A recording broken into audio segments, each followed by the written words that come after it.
আগের ভিডিওতে আমরা দেখেছিলাম যে ক্লাস এন্ড সেকশন কিভাবে ক্রিয়েট করা হয়। আজকের এই ভিডিওতে দেখব যে সাবজেক্ট কিভাবে ক্রিয়েট করা হয়।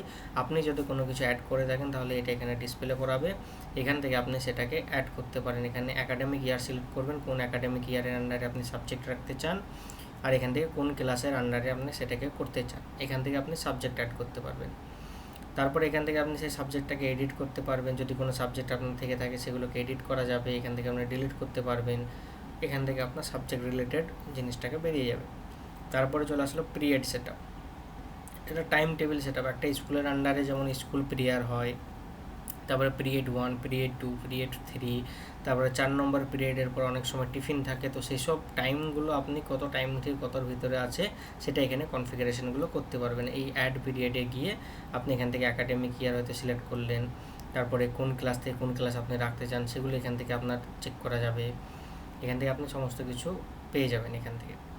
তারপরে এই যে পিরিয়ড সেট আপটা আছে, এই পিরিয়ড সেট আপটা আপনার কাজে লাগবে টাইম টেবিল বানানোর জন্য।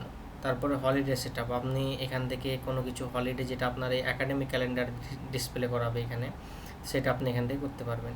এখানে আমাদের কাছে এখন বর্তমানে দুটো আছে। আপনি এখানে কি অ্যাড হলিডে যদি করেন তাহলে কোন ক্যালেন্ডারের আন্ডারে পড়ছে সেটা, তারপরে হলিডে টাইটেল কী আছে, কোন ডেট থেকে কোন ডেটে পড়ছে, এটা হলিডে টাইপ কী আছে হোস্টেলের জন্য বা একাডেমিকের জন্য, তারপরে তার ডিসক্রিপশান কী আছে, যদি হাফ ডে থাকে তো হাফ ডে সেটা আপনি এখান থেকে অ্যাড করতে পারবেন।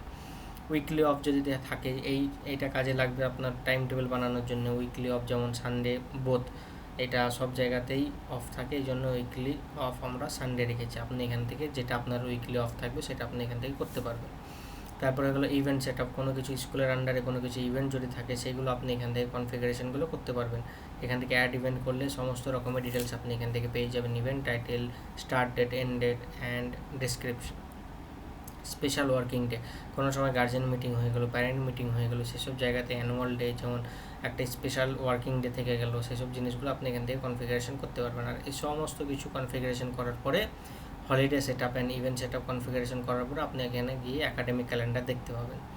এখানে যেমন করা আছে অলরেডি যে এটা উইকলি অফ আছে, এইসব দিনগুলো সানডে এগুলো উইকলি অফ আছে। তো এটাই ছিল একাডেমিক সেট আপের উপরে। ধন্যবাদ।